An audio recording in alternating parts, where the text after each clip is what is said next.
Welcome to BIKC 2025.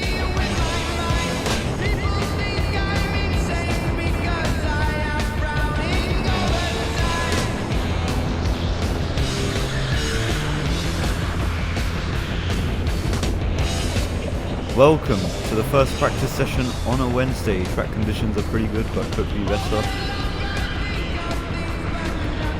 Just getting acclimatized to the track. 2 years since I first started go-karting, and I'm here on track at the local championship event.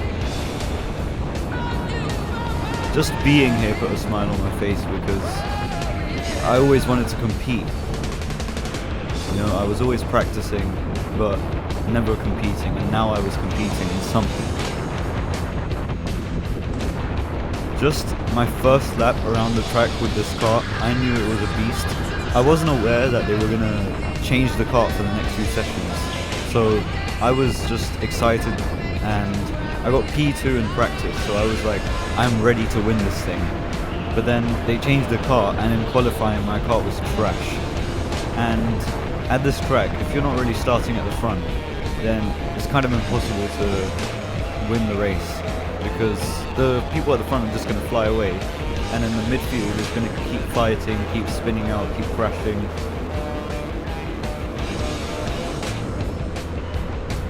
As we have a yellow flag.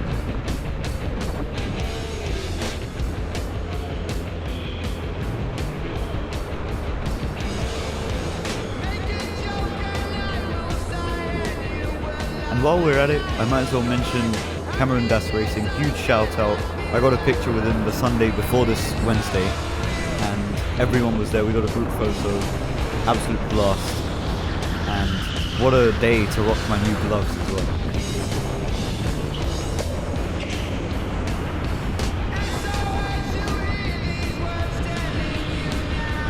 Just driving this kart around the track, look how fun this is. I was having so much fun with this car, it was perfect. As the guy ahead gets a black flag, he must have been speeding on the yellows or whatever, and he doesn't enter the pits. We get overtaken, but I didn't mind it too much.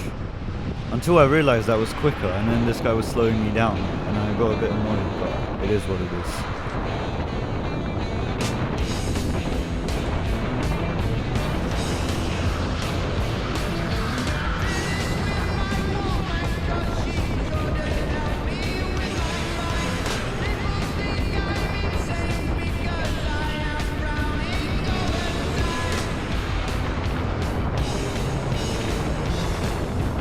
For those of you who don't know what BIKC is, BIKC stands for the British Indoor Karting Championship, and it's an event exclusively hosted at Team Sport, where the best drivers at their tracks compete in a championship event for basically just awards like prizes.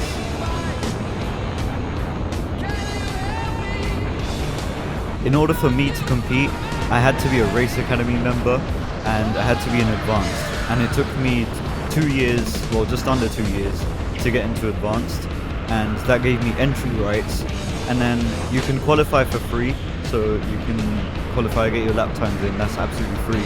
But then actually going to these race events, that's £40 a session, so just for some insight if you're ever curious if you want to go.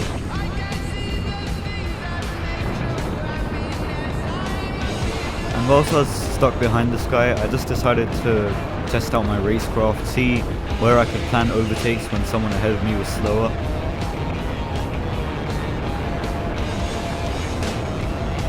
Marshall's watching very carefully.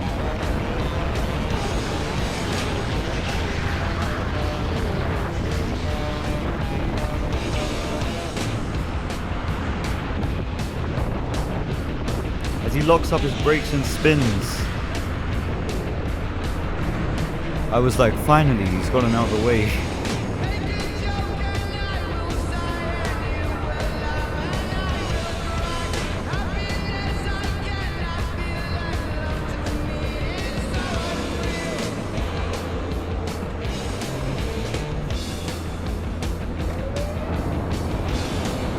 as we get going once again under green flag conditions.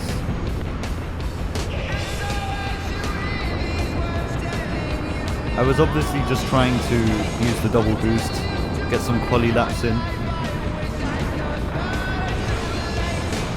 One thing I definitely want to mention is, I don't know if anyone else experiences this, but I think time of year really affects my lap time, because earlier this year, I was like improving weekend upon weekend. I like jumped my personal best by like 5/10 in one weekend, and then I stopped for a while.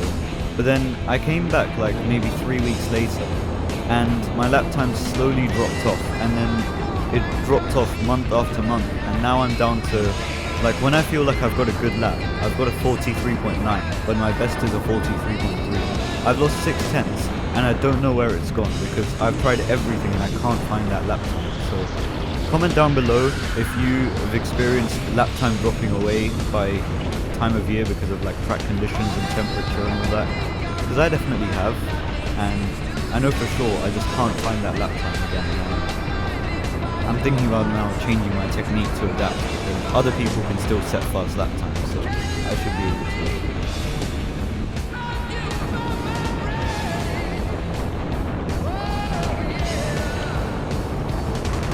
Also, one thing that I know for sure is just karts like aging, like getting wear and tear is quite a major factor in how you have to drive them throughout their time, because I started karting here when the petrol karts were quite old, and they were thinking about getting rid of the petrol karts, and so the brake pedal would go really long and the brakes weren't very responsive, and I liked it that way. I got used to it, so you had to like press the pedal quite a long way for the kart to slow down. It wasn't instant, and everyone had to drive them that way, and the steering was very tight. It was an extremely physical track. I'd get like, you know, blisters sometimes on the handle, rashes and all that, and yeah, it was a tough track. And then they introduced the electric karts, and I was like, ooh, something good, this might be a bit faster, it might have a bit more horsepower. But then, actually, at first, the karts had brand new tyres, obviously, brand new brakes and all that, so the brakes were extremely responsive. And if you remember my first video, that was like a week after the karts were introduced, and everyone was locking up, including me. Everyone locked up their brakes, spun round, and, you know, when I started finding lap time, I don't think I was adapting to those responsive brakes. I think it was the brakes just becoming like the old petrol karts brakes, less responsive, because I know for sure how much I press the brakes nowadays is definitely not even close to how much I had to press them when the karts were new. And also the tyres, mainly the tyres, because if you watch my first video, you could see the tyres were like brand new. You could see they had like a curvature to them. I don't know what to call that, but they looked like brand new slick rubber. But now they look flat, and they're constantly like, you know, popping all the time. They happen every day pretty much. The people at Team Sport say. So yeah, the karts are way more understeery as well than they used to be, which is a factor.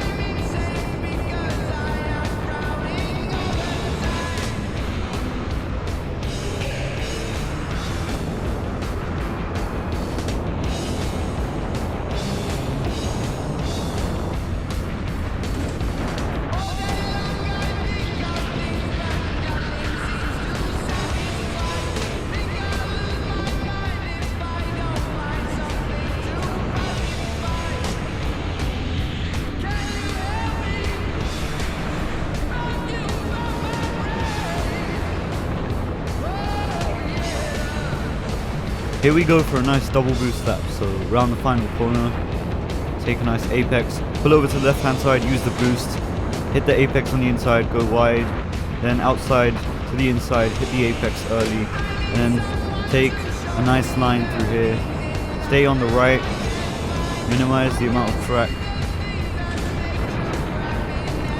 and slightly wide line, because otherwise you're going to just skid and lose time. And then brake late, turn in, nice apex, good rotation. Brake late here, late apex, same here, late apex, boost on the exit, and then the long straight. A lot of people use human DRS here, but I just don't think human DRS is a thing in rental karting. So like rental indoor karting specifically.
Yellow flag, we haven't had these for a long time, which I'm not complaining at all.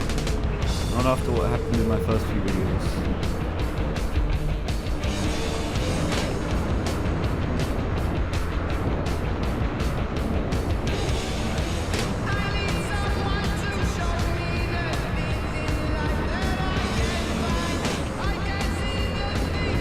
Back to greens.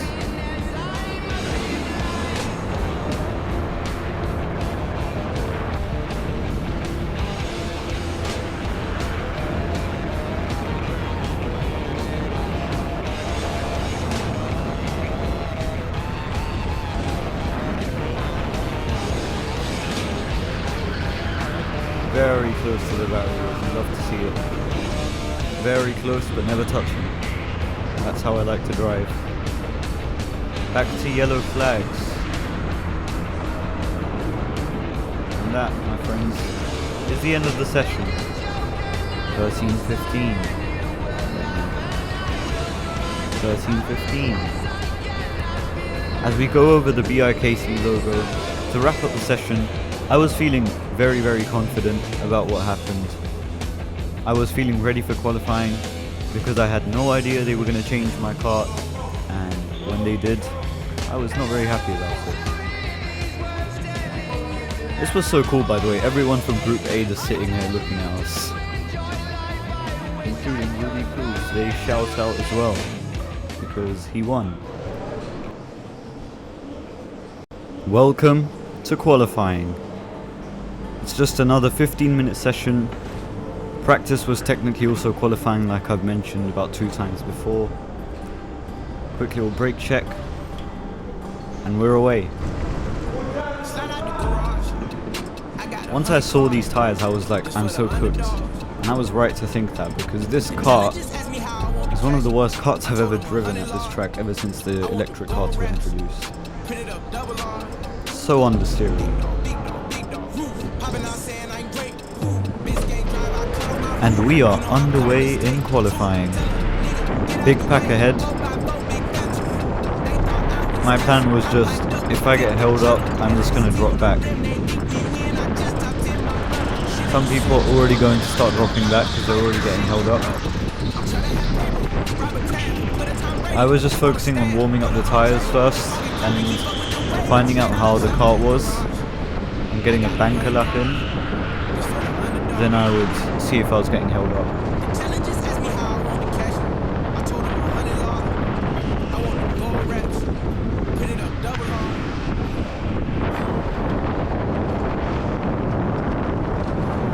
Going for for a double boost lap here. And now I've just realised how understeery the car is. I completely missed the apex on the first turn.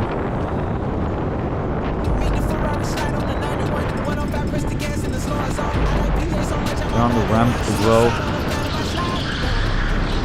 Had to reduce my speed quite a bit more. Same there. And then missing the apex here.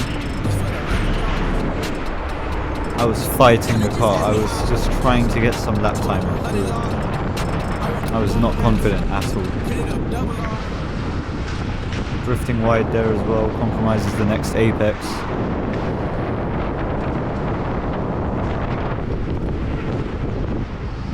And yeah, understeer again, and he drops back. This is a cool down lap anyway, so it's all good.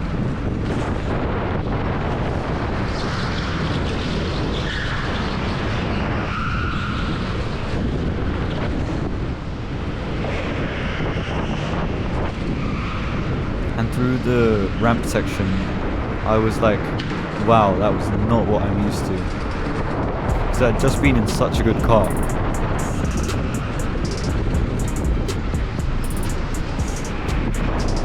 I was having to reduce my speed a lot more compared to usual.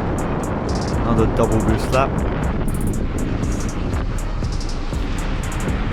No understeer. Music sinks in nicely.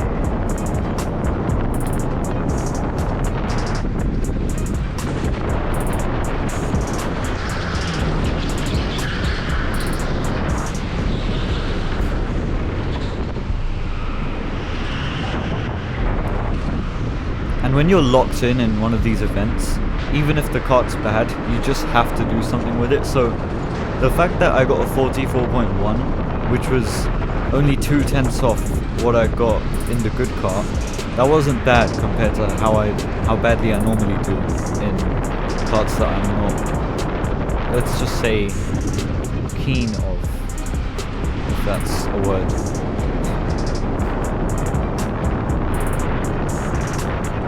Bit of body lean here.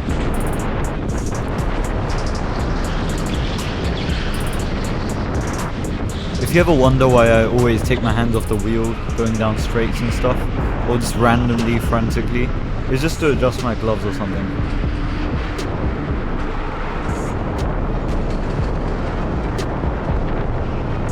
Very tight line through there.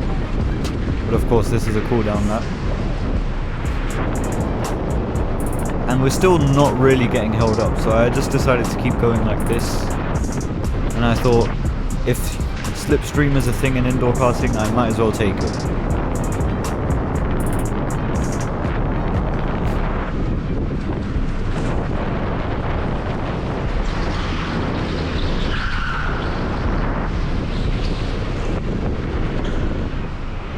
Guy ahead really sending it with the rear end.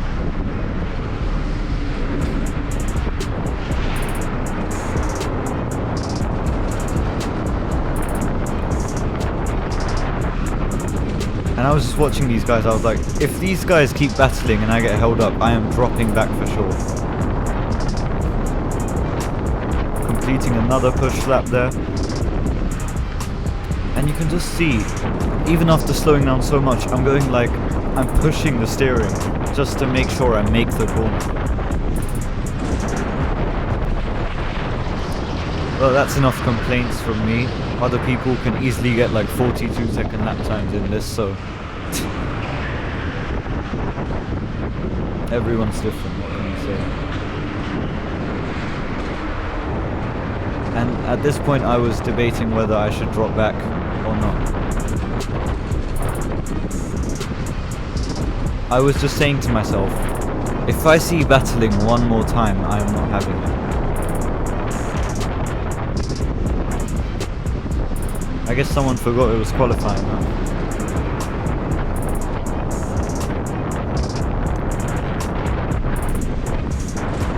This guy ahead is hunting him down, holy.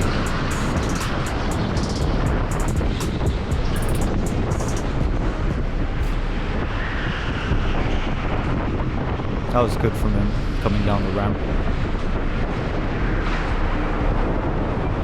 touching the inside barrier, just to show I'm pushing.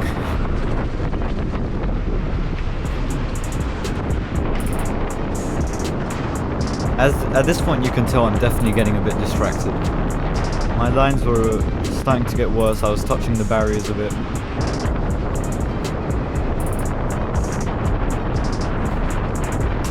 If I could change my decision making, I would have dropped back by now. Just because this is not ideal. And I had a bunch of space behind me as well. And yeah, at this point, I even checked the lap times. I was getting held up in these braking zones. And then I didn't even press the boost because I was like, my lap's already gone. So then I was just thinking like, I might as well just drop back. But then I stay out.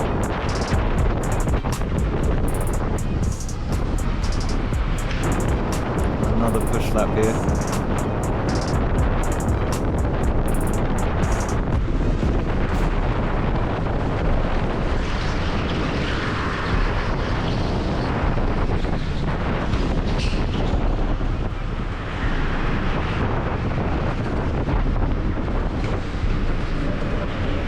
Really getting held up in these braking zones.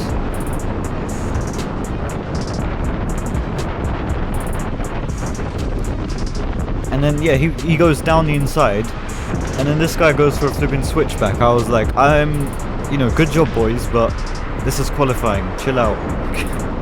And I just dropped back instantly and checked behind, and then I kept going.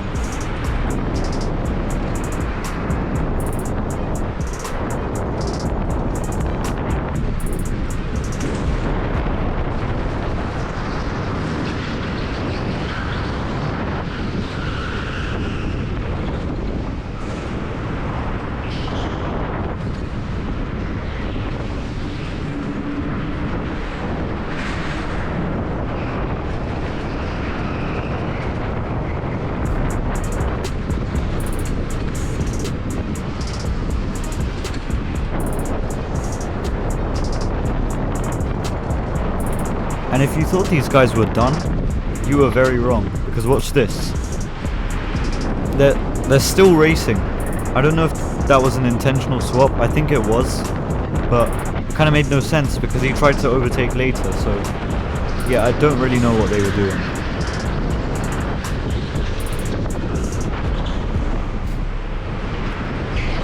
And I was struggling with understeer again. I was looking at the guys in, I was like, look at how he's dancing the rear end around. I'm not good at using like the pedals to rotate the car and like drifting almost, like, you know what I mean, trail braking. So I was just struggling.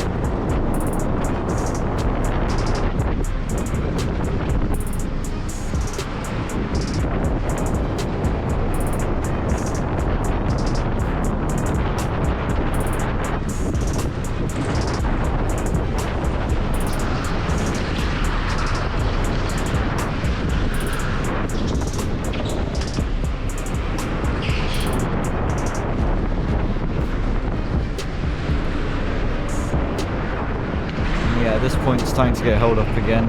This is where I really regretted my decision of not dropping back, because it made a lot of sense to drop back again. But qualifying was out of my mind. I just forgot I was in qualifying. I was just doing a normal session.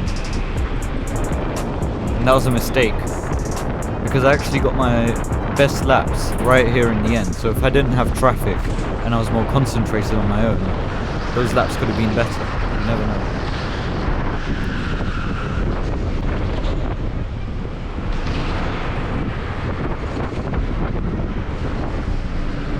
Understeer again. That was a good line though.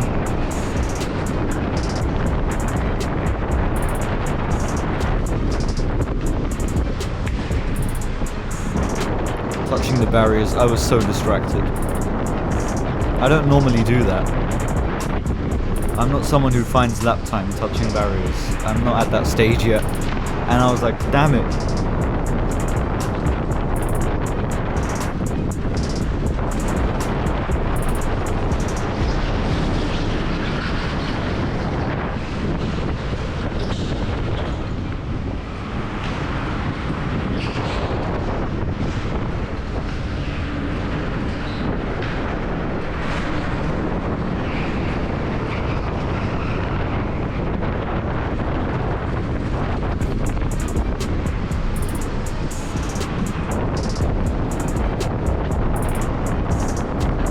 starting another double boost lap.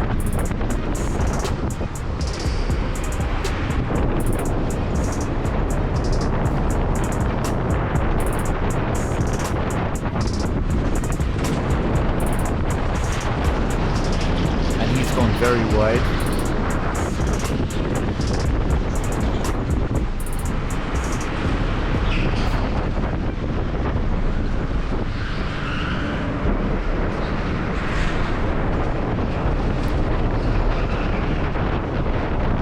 Point I was just like copying him, trying to get a good straight line speed.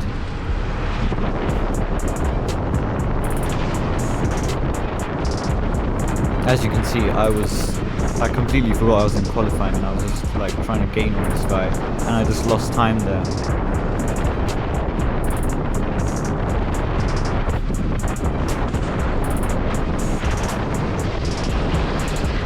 And that's where you can really see the understeer from me, because he managed to get around there easily. I was drifting wide, but then we gained there, and we gained through here, but then on the exit he pulls away a bit. I was on a cooldown lap, and even while commentating this I've literally forgotten we're in qualifying, because I'm talking about flipping, battling and all that.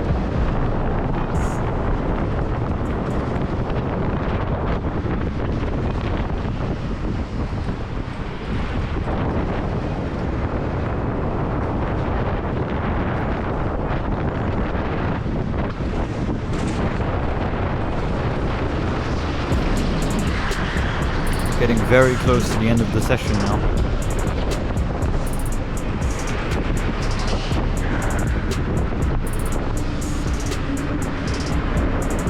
And there it is, the checkered flag.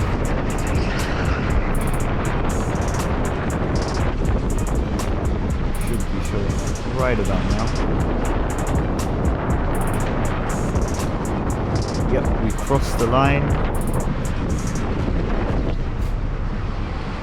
That is the end of qualifying. So P9 plus our P2 from practice, they took the average because obviously, you know, people had different karts, so you can't just judge someone off one session. So they assumed people had, you know, one good kart and one bad one.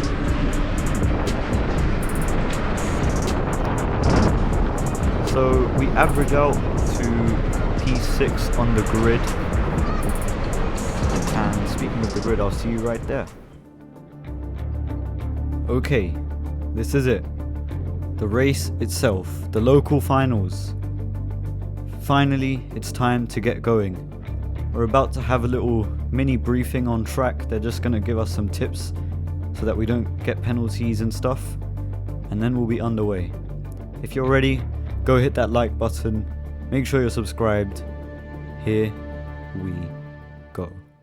As you can see, please, as you're heading into the S, aka turn 1, give each other space.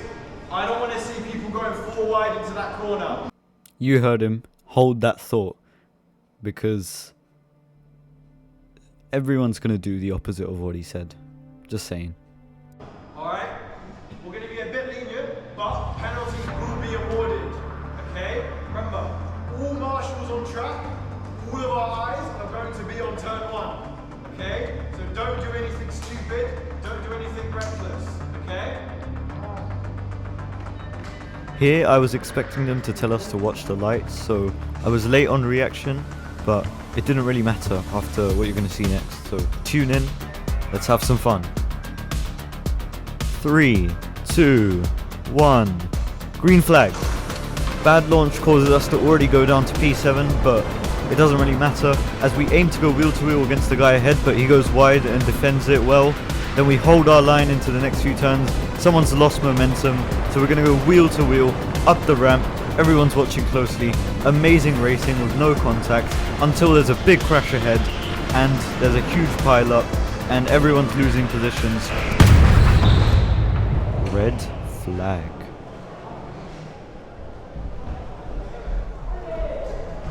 This is going to take a while to sort out. What I was a bit disappointed about, but at the same time fine with, was the fact that they didn't really sort anything out with the positions. They kind of just let it go as everyone was, and some people kept moving even when the red flag was out, and they gained positions. But at the same time, I gained positions from the crash, so I don't really want to complain, because that would mean putting me back to like P7, so I just decided to let it go. Anyway, we're back on the way. Just trying to get back into the rhythm now. I don't know what you call the rhythm, but this is the rhythm. Hitting the boost button, round the fast corner, into the final chicane, onto the main straight, first lap in the bag.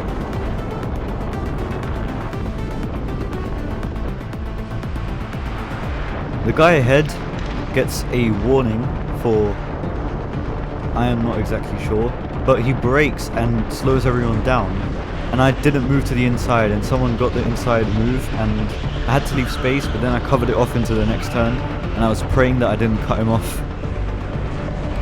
Touching the bumper of the cart ahead now. And now we're getting bumped. Bump. There we go. Using the boost around the fast corner.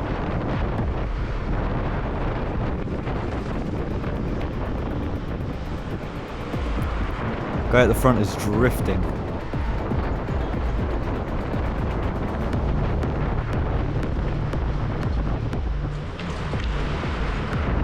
Getting bumped through every turn. I don't know why people do this, because for me, if I've got someone slow ahead of me, I'm just gonna aim to make sure that I'm right with them, but I'm not bumping them. Like, I'm right, like, you know, a centimeter away from their bumper, but never actually making contact. I'm like there, of course. But people behind me, they just send it with the speed that they want to send it in. Two people ahead now going wheel to wheel. Guy ahead tries to cut her off, but it's not going to happen. They're wheel to wheel. I'm holding the inside to not get sent. And she yields.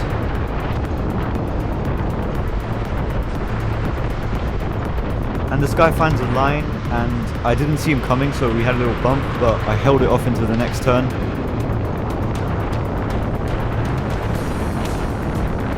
Once again, this guy going up the ramp quite slow, but no one was close enough to make a move on him. And then the girl ahead brakes very early, and that gives the guy on my inside a chance to dive. I did not see him coming, and we had a bit of a crash. And then I left him space in the next turn, but someone behind just dive bombed me and crashed straight into me. And for some reason, out of all of this, I was the one who got the warning. Now at the time I thought it was him, but then I realized it was actually me.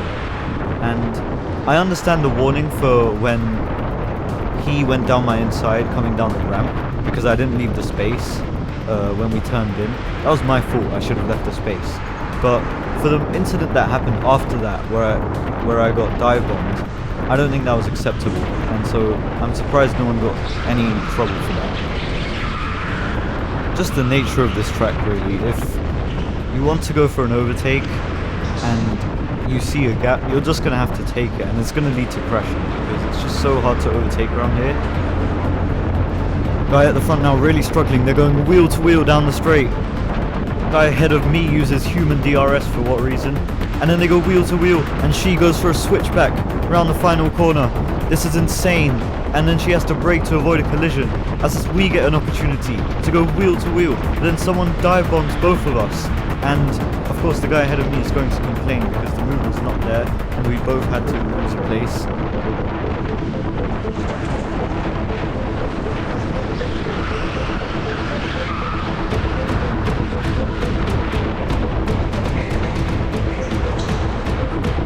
Big train of carts again. Drop a like if you're ready for round 2. Everyone mashing the boost button. Cue in the music. As the guys ahead go wheel to wheel around the last few turns. And then the two guys ahead of me have a collision, and we get an opportunity to make a move round the outside and then go on the brakes into the next turn and apologize to the guy for bumping into him. Lovely move. Love to see it.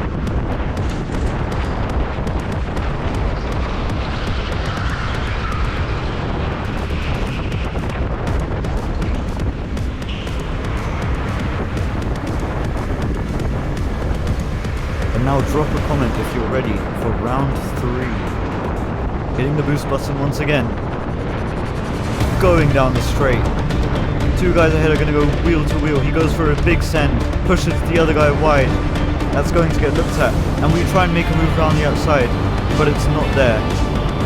And then I took a wide entry into the next turn, and I did not see the guy behind me coming. Once again, that's my mistake. And luckily the marshals weren't looking, otherwise I would have been in trouble for that.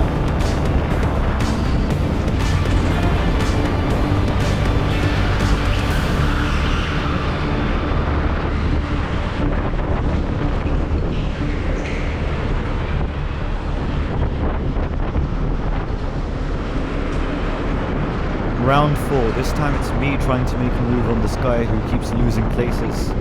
Hitting the boost button, taking the slipstream, nailing the braking into the next turn. He drifts, we look for a line, he's trying to cut us off, but then we have no space and we have contact in the next turn. So I decided to give the place back just in case I'd get in trouble, because I knew I'd find more opportunities. But then the guy behind me doesn't leave me space into the next turn and we make contact. But luckily, there was no trouble for that either.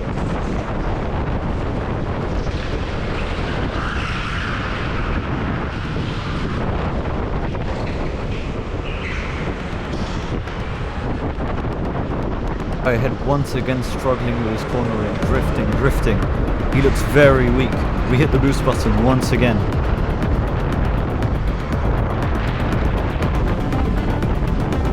This time around, the move is simply not there. But then we lose momentum, and the guy behind is very close to going for a move, but not yet, as he bumps us.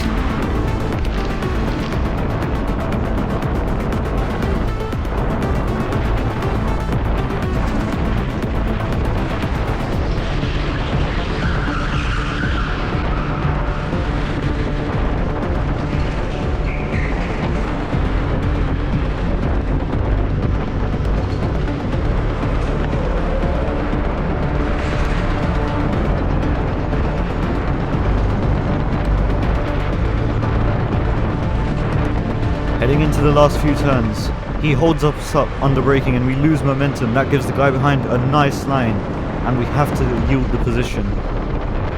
And then he gives the idea of working together to catch the guy ahead. And I give him a nice thumbs up.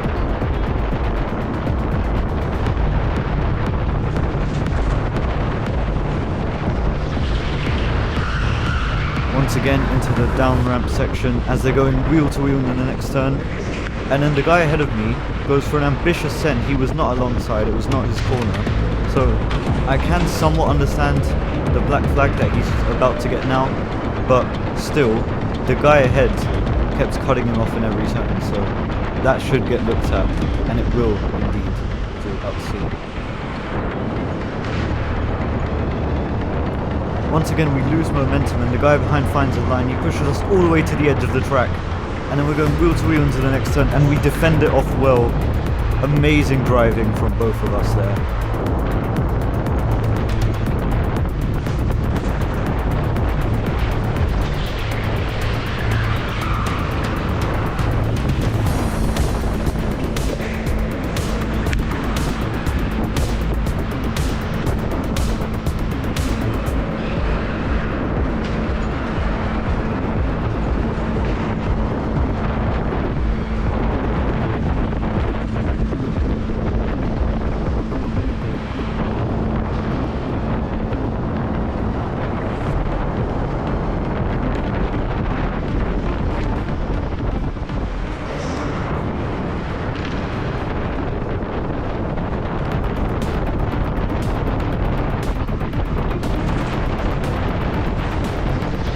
Big train of carts now, and we get held up once again, and I was trying to cover the inside, but the guy behind found a gap. I left the space and there's a crash as he cannot hold his brakes.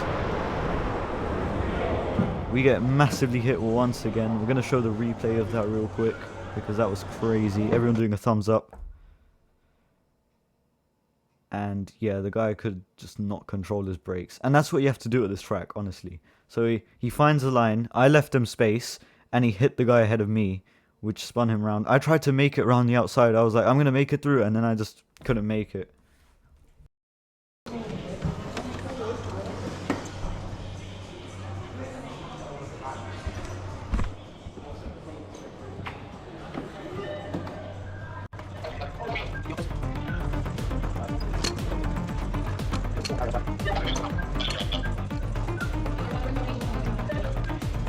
And we are back on the way. Still yellow flags.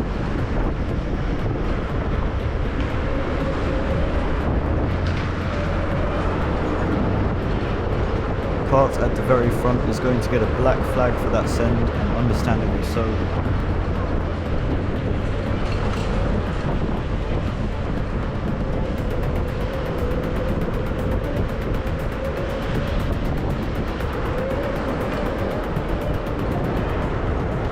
Green flags, and I did regret actually taking the wide line to start that because someone could have easily found a gap, but we're through.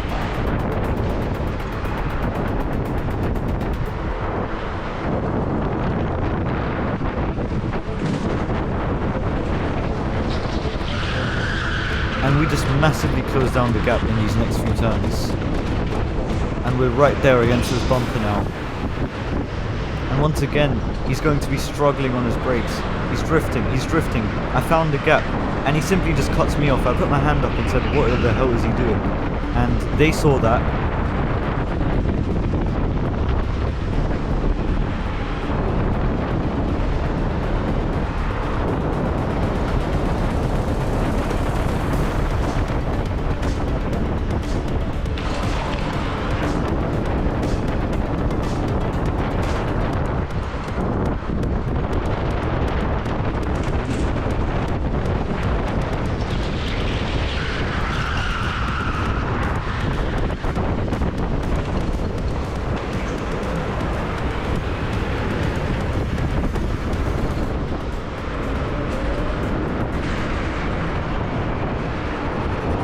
Now the guy ahead is going to get a black flag, and this is where I made my most stupid mistake, where I just didn't know what to do. I slammed into him as he was entering the pits. I put my hand up to apologize, because I was like, am I seriously just going to wait behind him until he drifts his car into the pits?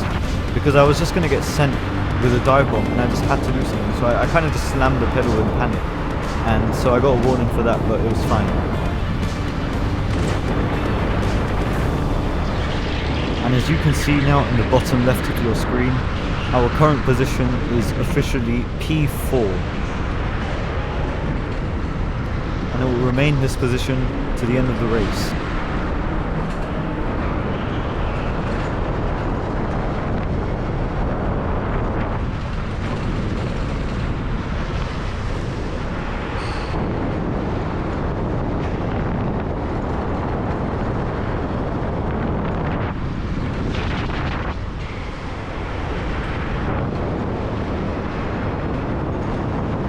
Well, that, my friends, is the checkered flag.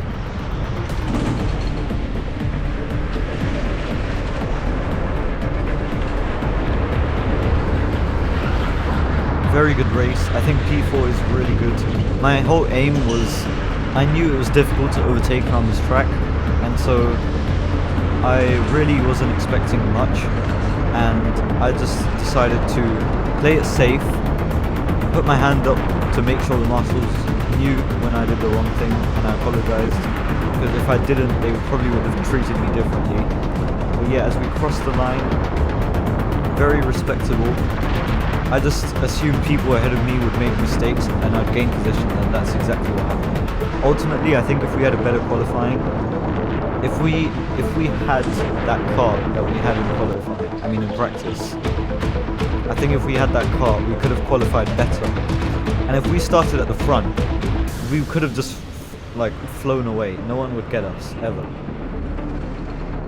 And there it is, ladies and gentlemen, the BIKC Local Finals for the juniors, the B final of 2025 has come to an end.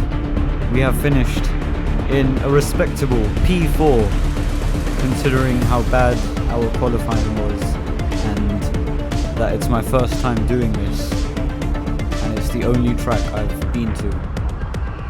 It's been an incredible race. I hope I'm back next year. Haven't made the most of these new gloves, but yeah, I'll see you next time.